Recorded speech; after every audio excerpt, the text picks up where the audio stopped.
Well, hello and welcome back to the Green Witch Homesteads. It's been a while. We've finally got a little bit of a break in the weather. I figured I would get on here and do a garden tour for you guys, a little update, as well as I have some more work going on with the Victory Gardens updates and things like that for those. They did not go quite as planned this year with the crazy weather that we've been having. I'm sure everyone's noticed that the gardens are being a little persnickety this year, so it's been all hands on deck to keep everything alive and healthy and thriving. So I've kind of put a waylay on the new gardens, which is the smaller Victory Garden and the new Market Garden. I'm still planting in them. It's just I'm not putting that much effort into them. They were first year gardens anyway, so I knew the production wasn't going to be super great. But we're just kind of letting them do their thing and not wasting too much of our resources on them this year. So next year we will plant in them a little bit better, and hopefully we'll have better weather and get a better result. Most of you probably are aware of Sunflower Steve. He was doing a fundraiser using his new strain of sunflower seeds to promote his camp, and I think they were doing a legacy forest where they were planting trees at their camp. There's a lot of information about it. I will have links down below in my comments.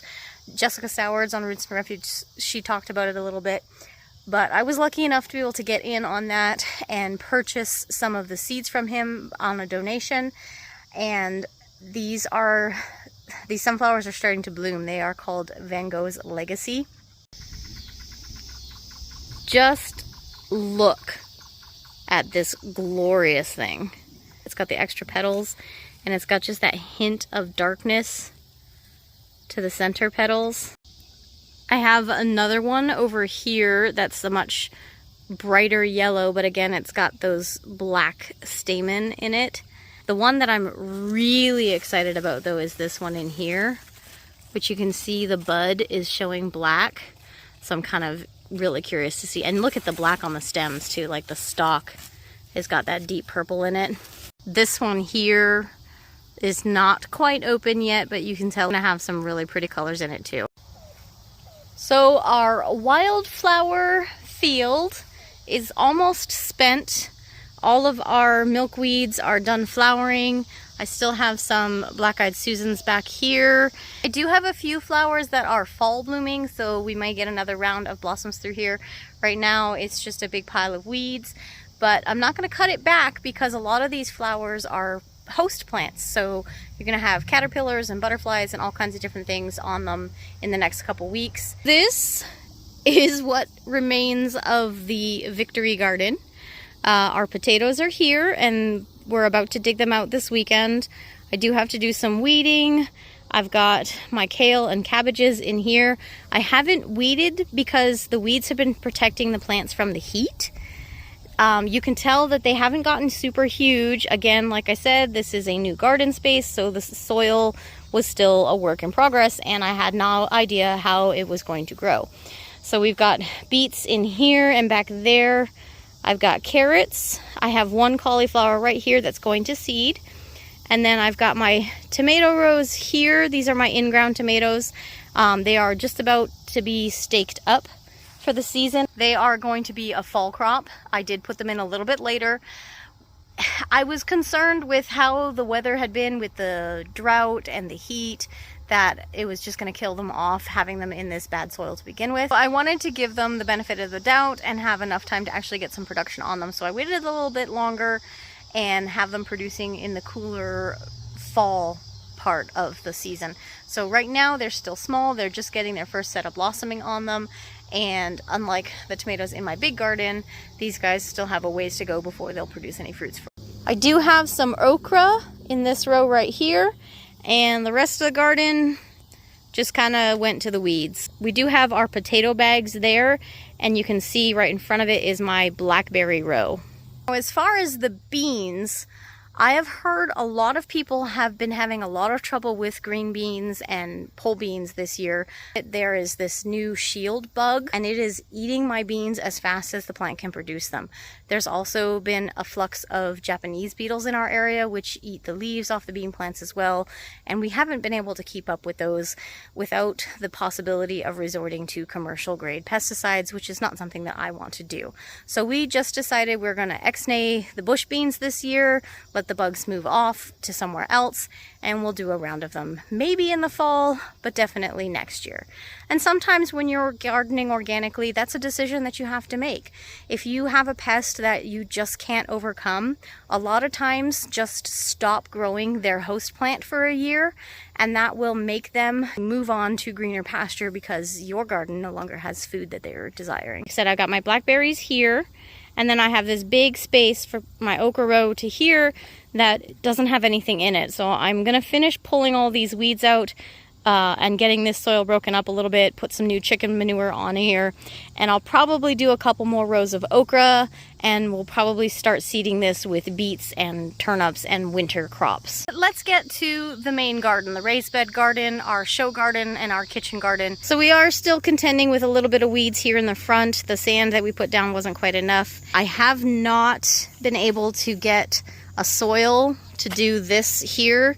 Hopefully in the fall, when we get some soil, I'll be able to fill this in and at least get it mulched down to be able to plant in for the spring and turn that into an entire garden bed.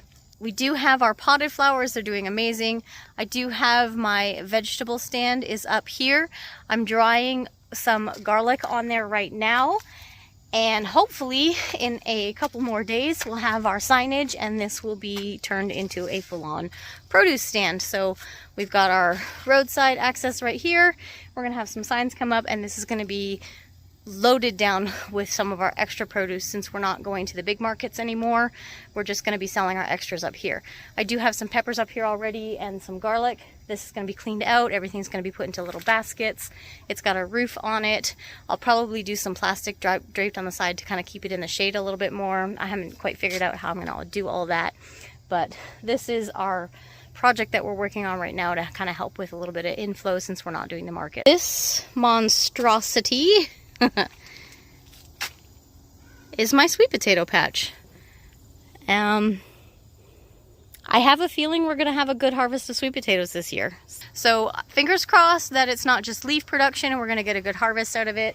These are 12-inch deep beds that they're in.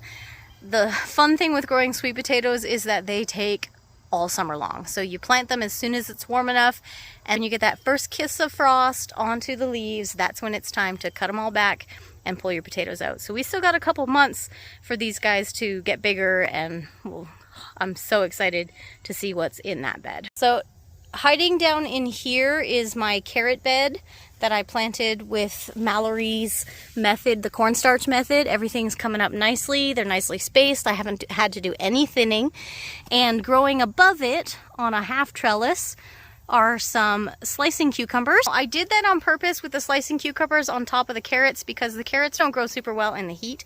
So the cucumbers kind of helped keep the carrots shaded and helped keep them growing and producing as the temperatures got hotter, so I wasn't wasting the carrots. It also helps keep them from going bitter and from going to seed. Behind me here was our garlic bed, and as you can see, I have harvested it out.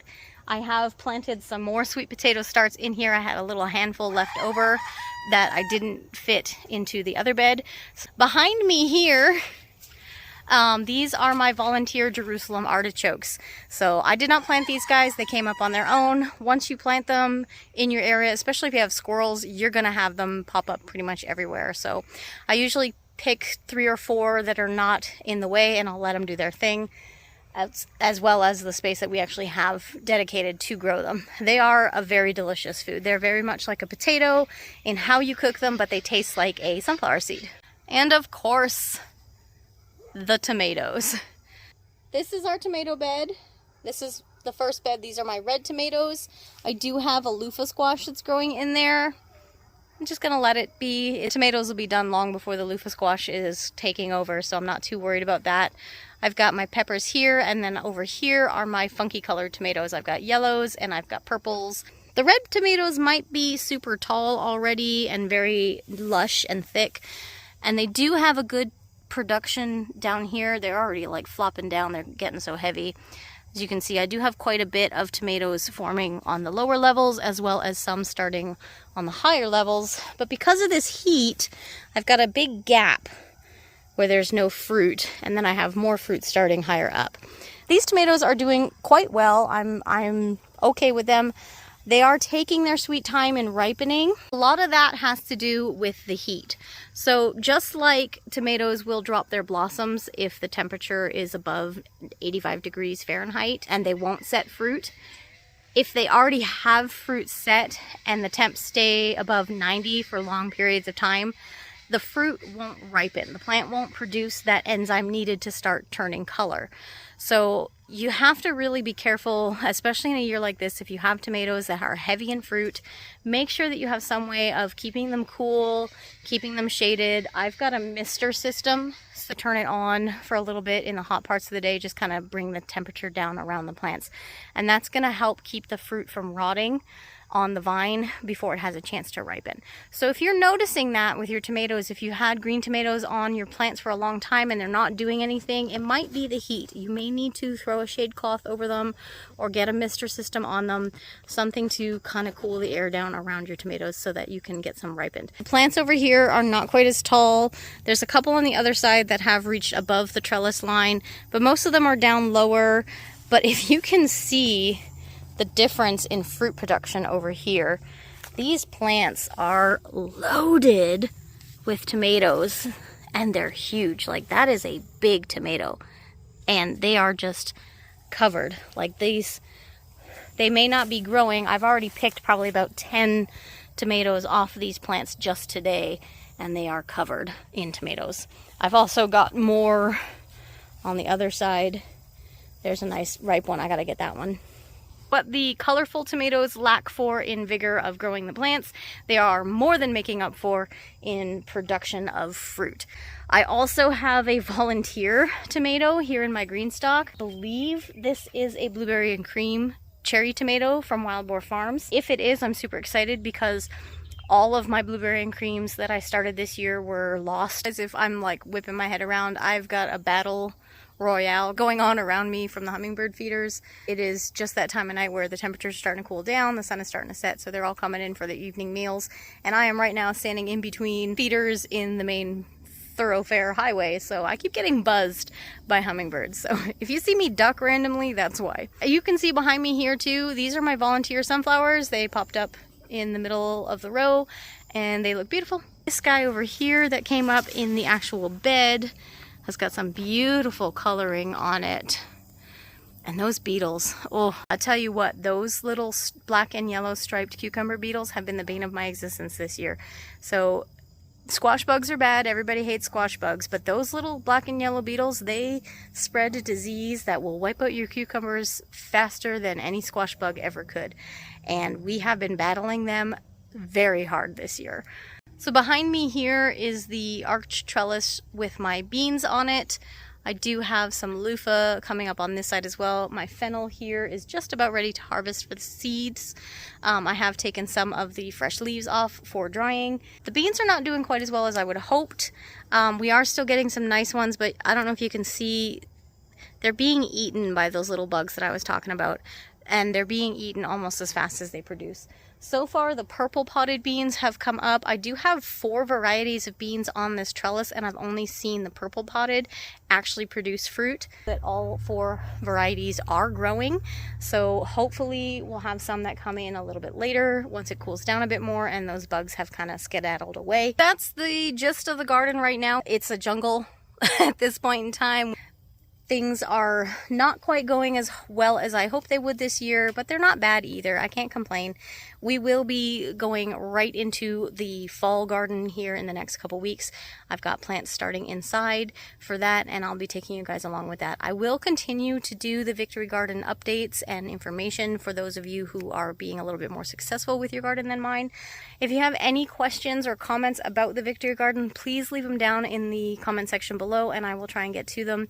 Again, hop on over to our TikTok. I do quick little garden tips and tricks over there. It's also called Greenwich Homestead. Thank you guys so much for watching and sticking with us. I love you all so much. I hope you guys are having a wonderful garden season, even if it's being a little bit difficult. And remember to get out there and get your hands dirty.